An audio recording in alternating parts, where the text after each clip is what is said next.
So after I made my video to show you how I made my incense for remembrance, I want to make sure that I mention that we always test our incenses out. We don't make them and then see what they smell like the first night we go to use them. They may not be exactly what we need them to be. Always in the testing phase, I try my incense out burning them on Makko trails in rice ash. This is how rice ash comes. Rice ash, you can get it at most incense suppliers nowadays. I think even Mountain Rose Herbs even has it. Sometimes you need a more sophisticated incense supplier, but generally people are using this more and more, so you see more of it. It's very, very fine, ground up hulls of rice, and it's like, it has the consistency of talcum powder. It is so light and fluffy. So I'm going to fill up my bowl with the rice ash. When you are looking at, you have to be careful when you start putting this in your bowl because you get a cloud of it all over the room. It's so light, you have to be careful when you put it in. If it seems a little pricey, if you're looking at it, you think, oh, that's a little more than I want to spend. Little goes a long way. This container will fill my incense bowl. Actually, it's a little bit more than filled my incense bowl. So we'll tap it down a little bit. It'll settle as I stir it.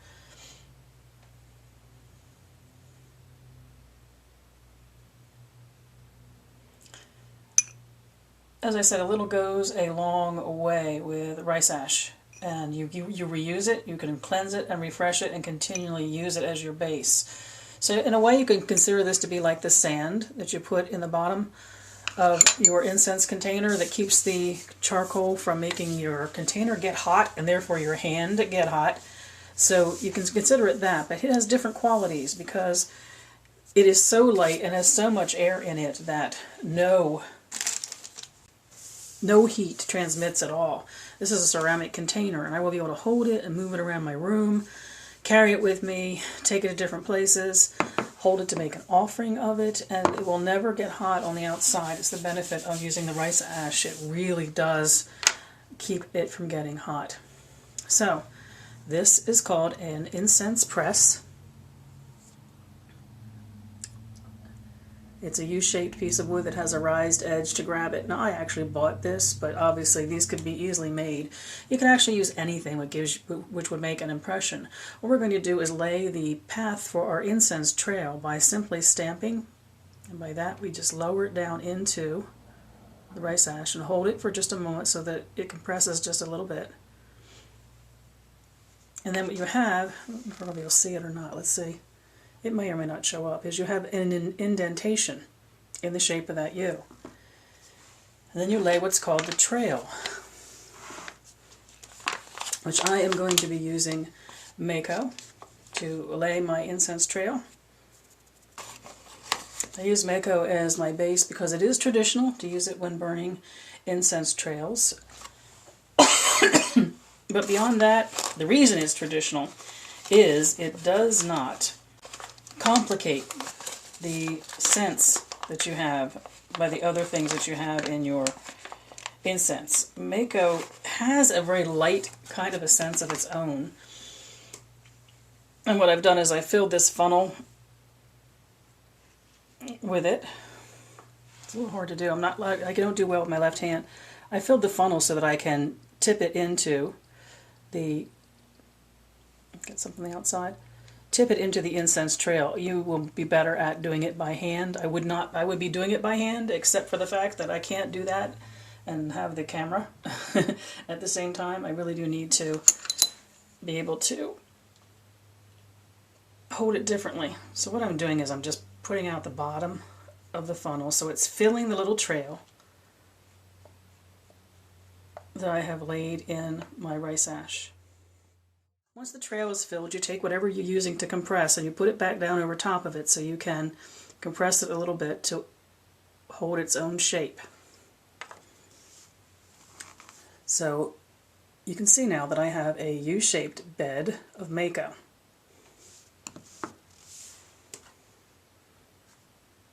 Now we're going to take a little bit of an incense stick. It's the tip off of an incense stick, and we're going to just set it up at the end of the incense trail. what we're doing is we're lighting the Makko.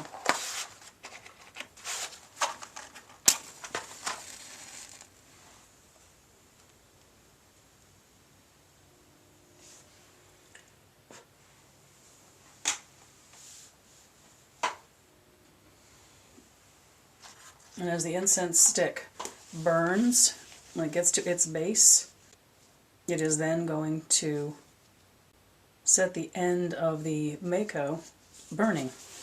Makko burns very slow. It is not a fast burner, which is one of the reasons why we use this incense trail.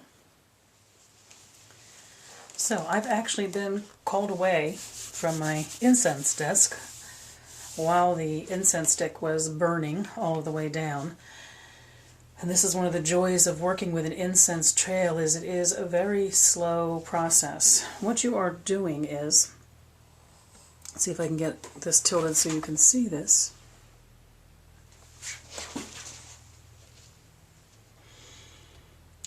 What you'll see, the darkness there, is the Makko that is now burning.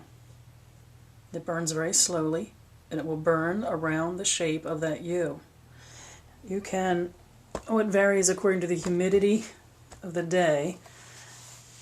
It varies as long as how long a Makko incense trail will burn, but it will burn longer than a charcoal diskette, no doubt about that. And what you do is you take the incense that you want to make an offering of. This is the remembrance that I just made, and you add it to the trail.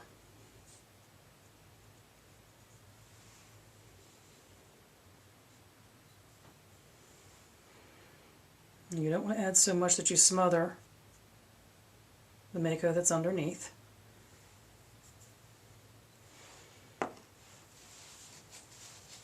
But what's going to happen is the heat of the Makko, which is burning underneath, is going to ignite the incense that we've just laid on top of it. Now I know, for two reasons, that the incense I've made an offering of on top is now burning. There's actually a shift in the color of the smoke itself, a thickness of the smoke, a wider trail, which I'm sure probably you might be able to see that on camera. And that is now the incense that I've made an offering of that's burning. So I want to bring that to myself. I literally want to bathe myself with it, surround myself with it, and use that to determine how I feel about the incense that I made, the remembrance. I've actually made that remembrance in a similar recipe before, so I knew that I would like it. And indeed it is what I had hoped it would be. And it's turning out just the way I wanted it to. This would be a point at which you could add something to the recipe that you had put together, add something to it, add it to your Makko trail,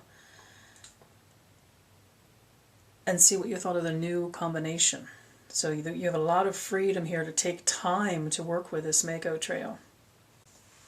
And in the process of doing your working, at any point at which you want to add more incense to the Makko trail, just take a little bit and you add it to it. The only secret to it truly is to not add so much that you smother the Makko, which is burning underneath. So you do want to make it, it's a gentle touch. As you can see, this is not something that you would do if you were outside. I mean, it would take, a sneeze would send that entire dish of rice ash all over my counter. As you can see, the counter is already full of bits and pieces of it. So it's not something that you do outside. Now you can probably see the difference in the quality of that smoke rising up again, as it's no longer the Makko burning, it's the offering I've put on top of the Makko. I hope that gives you a little bit of an idea of what it's like to burn a Makko trail and how I test my incenses out.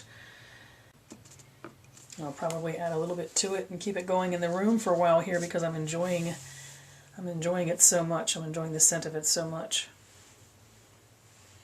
It's doing exactly what I hoped it would. When your Makko trail is completely burnt, you simply stir it into the rice ash. You literally just stir it into the whole thing. The ash blends in with the rice ash. Ooh, and something else I wanted to mention to you. After I shut the tape off, the recording off, I decided I wanted to keep this going. I didn't want to be overwhelmed with it, but I wanted to keep the essence of this incense going here in the room. So what I did is I laid a very fine trail of my incense around the entire U of my trail. And what will happen is it will slowly continue burning for quite some period of time now. And I'm going to crack a window to encourage the smoke to move around my room and refresh it and just provide that environment for me. I thought I would share with you, this is reaching the end of the incense trail. And it has been burning for a little over an hour. So that gives you an idea how cool these incense trails can be. I hope that's been interesting to those of you who are not familiar with incense trails. I wish you all mirth and reverence. Merry part.